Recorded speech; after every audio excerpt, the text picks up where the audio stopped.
Happy birthday কে বলো।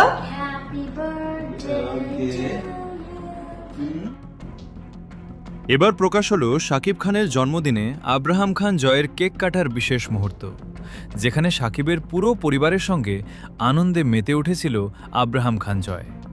অপু বিশ্বাস এবং জয়ের দাদা ব্যতীত সেখানে প্রায় পরিবারের সকলেই উপস্থিত ছিলেন। জয়ের ফুফাতো ভাইবোন এবং দাদির সঙ্গে খুনসুটিতে মেমেতেছিল জয়। কিন্তু প্রশ্ন হলো, শাকিবের জন্মদিনের পুরো সময়টাই কেটেছে মালয়েশিয়ার শুটিং স্পটে। তবে আব্রাহাম খান জয়ের সঙ্গে কিভাবে তিনি জন্মদিন উদযাপন করলেন? মালয়েশিয়া থেকে তাদের কেক কাটার বিশেষ মুহূর্তও প্রকাশ করা হয়েছে। তাহলে শাকিবের সঙ্গে আব্রাহাম খান জয়ের এসব চিত্র কি তবে মিথ্যে? চলুন তার বিস্তারিত জেনে নেওয়া যাক।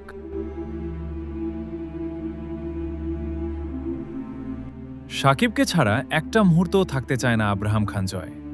শাকিবের প্রতিবারের জন্মদিনেই কেক কাটার মুহূর্তে দেখা মেলে আব্রাহাম খান জয়ের। কিন্তু শাকিবের এবারের জন্মদিন যেহেতু দেশের বাইরেই উদযাপন করা হয়েছে, তবে সেই সময়টাতে নিঃসন্দেহে বাবাকে মিস করেছে জয়। কিন্তু একজন বাবা হিসেবে শাকিব কি চেয়েছেন জয়ের মন খারাপের মুহূর্ত দেখতে? নিশ্চয়ই না। আর তাই এর সমাধান হিসেবে একটা বিষয় উঠে আসে, আর তা হচ্ছে দেশ ত্যাগ করার আগেই আব্রাহাম খান জয়ের সঙ্গে জন্মদিনের অগ্রিম কেক কেটেছিল শাকিব খান।